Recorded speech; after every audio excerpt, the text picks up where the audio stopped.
भक्तमाली की एक बड़ी सुंदर कथा है। एक भक्त हुए थे जिनका नाम था प्रयागदास। ये मिथिला में इनकी माँ रहती थी, एक ब्राह्मण पत्नी। और सुनो, ये बेचारी विधवा थी, ना कोई रहने के लिए मकान था, ना कुछ भी था। और बड़े अपने बालक को लेकर के अकेले रहती थी। छोटा सा नन्हा सा बालक था। उस बालक का ही नाम प्रयाग दत्त पड़ा। प्रयाग दत्त नाम था। आगे चल के यही बालक प्रयागदास के नाम से आगे चल करके इनकी प्रयागदास के नाम से मशहूर हुआ। एक दिन की बात है, रक्षाबंधन का समय था। राखियों से सभी बाजार सुशोभित थे। चारों तरफ राखियों की झनकार पूरे बाजारों में लगी हुई थी। सभी बहनें राखियां खरीद खरीद कर ला रही थी। तो वो जो ब्राह्मणी का जो बालक था ना, जिसका नाम प्रयागदत्त था, 7 वर्ष का बच्चा था। उसने अपनी माँ से पूछ लिया, माँ ये चमकीली चमकीली वस्तु क्या है? बोले बेटा ये राखी है। बोले माँ राखी का होता क्या है? अब बालक है छोटा, ये क्या जाने हैं? माँ ने कहा, बेटा रक्षाबंधन पर बहन अपने भाई के हाथ में राखी बांधती है, फिर भाई बहन की रक्षा की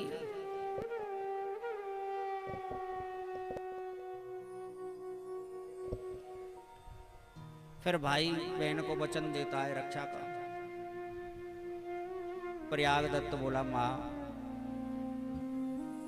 सभी के हाथ हैं, पैर हैं, शरीर हैं, सभी की बहन अपने अपने भाइयों के हाथ पर राखी बांध रही है। मेरी बहन कहाँ है? मेरे हाथ पर कौन राखी बांधेगा?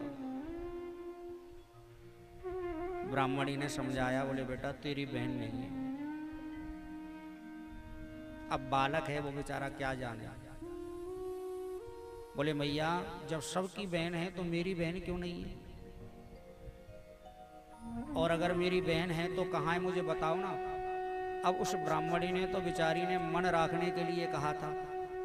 बोली बेटा तेरी बहन तो है, लेकिन उसका विवाह हो गया है। प्रयागदत्त बोला, कौन है मेरी बहन?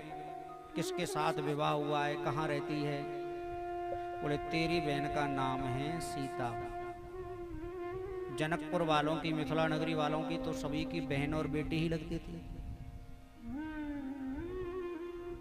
अब तो प्रयागदत्त मचल गया, बहन के यहाँ जाऊंगा और जाके राखी बंधवाऊंगा। मेरी बहन कभी मेरे पास राखी बांधने के लिए नहीं आई, मैं जाऊंगा। माँ ने बहुत समझाया, नहीं बेटा तू बड़ा हो जाएगा फिर जाना, मैं तुझे लेकर जाऊंगी। बालक जिस बात पर हट कर लेना तो वो पूरी करता है। 7 वर्ष का बालक मन में विचार किया, ऐसे तो माँ नहीं जाने देगी, लेकिन माँ जब सो जाएगी तो मैं जाऊंगा।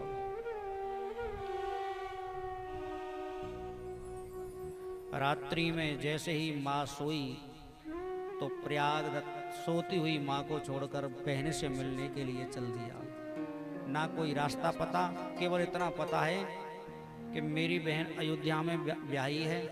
माँ ने कहा था इसलिए नहीं आती कि वो तेरी बहन जो है ना अयोध्या की रानी है। और बहनोई का नाम क्या है? बोले राम। रात को निकल गए। थोड़ा चल के याद आया, पड़ोसी के बालक ने जब अपनी बहन पर राखी बंधवाई थी तो राखी बांधने में धोती दी थी, लेकिन मैं क्या करूं, मेरे पास तो कुछ नहीं है। बालक ने देखा माँ की कई जगह से फटी हुई धोती किसी तार पे लटक रही थी, उसको ही लिया और गुट करके अपनी बगल में लगाकर चल दिया। पूरी रात भटकता रहा जंगलों में, न रास्ता का पता न जगह का पता। थक हार के एक वृक्ष के नीचे सो गया। सभी होते हैं रिश्तेदार जब जर पास होता है। सभी होते हैं रिश्तेदार जब जर पास होता है। बिगड़ जाता है गरीबी में जो रिश्ता खास होता है। आए पूरे सोने से लदी हुई बहन सीता को देखा। अब पहले कभी देखा होता तो पहचानता। पूरी रात्र आज माता जानकी अपने भाई को गोद में लेकर बैठी रही। दिन निकलते ही ये दृश्य समाप्त हो गया। वशिष्ठ कुंड पर जो महात्मा रहते थे उन्होंने इस बालक को देखा, समझ गए कि बहन ने भाई की पहनावनी के लिए कृपा कर दी। वशिष्ठ कुंड के महात्मा ने बालक को गोद में लिया, अपने आश्रम पर लेकर आए और जैसे ही आश्रम पर लेके आए ना,